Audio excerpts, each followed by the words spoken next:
We're going to do a quick tutorial on how to use the PGRCALC from North Carolina State University and University of New Hampshire. To start off, we need to go to the University of New Hampshire website, which is nhfloriculture.com. And that will take you to the greenhouse and floriculture page at the UNH Cooperative Extension. This page might change over the years, but this is how it looks right now. And to get to the PGRCALC, you need to go to Grower Tools and then click on the PGRCALC logo. And this will take you to the front page of PGRCALC. And the first thing we need to do is just scroll down, stick in the company name that you work for. In this case, I'm just going to put UNH in there, and my name is Brian.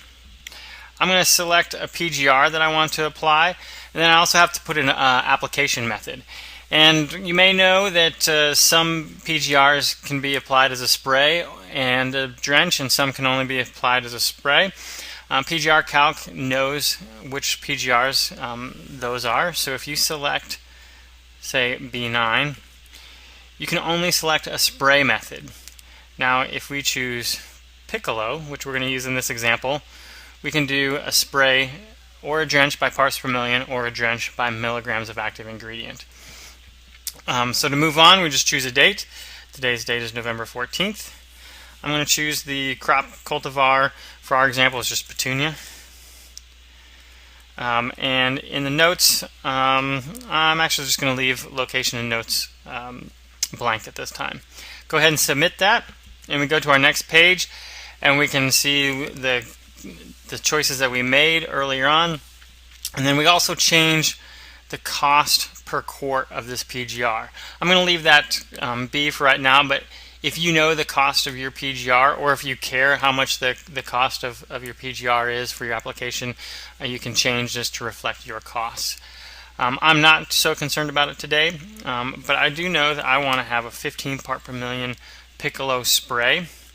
I'm going to use the general guideline of 0.5 gallons per 100 square feet, and I'm going to apply this to 1,000 pots, and those pots are in a 250 square foot area.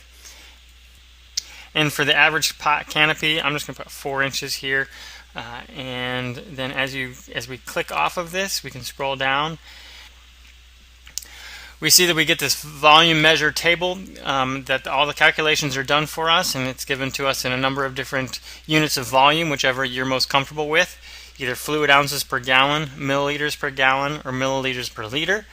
And it gives us the chemical amount that we need, the water amount that we need, and then the final total solution volume. If you look farther down, this results table is just a good checking mechanism that it back calculates things to make sure that we're getting the 15 parts per million of our Piccolo spray. It also tells us how much active ingredient we're putting down on each pot, and some people may or may not care about that. And then if we care about the cost, it tells us how much we're getting per, how much it's costing us per flat or per pot, and also the total cost of the spray for that entire solution. If we want to print this report, this format, it doesn't print very well, but we can go to a printer-friendly format, and then we can just print this from our browser.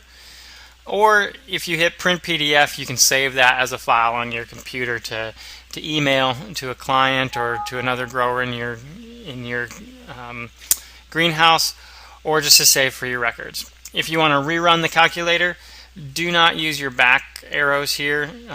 Use the return, and it will refresh everything and start you over again. And that's how to use the PGR calculator.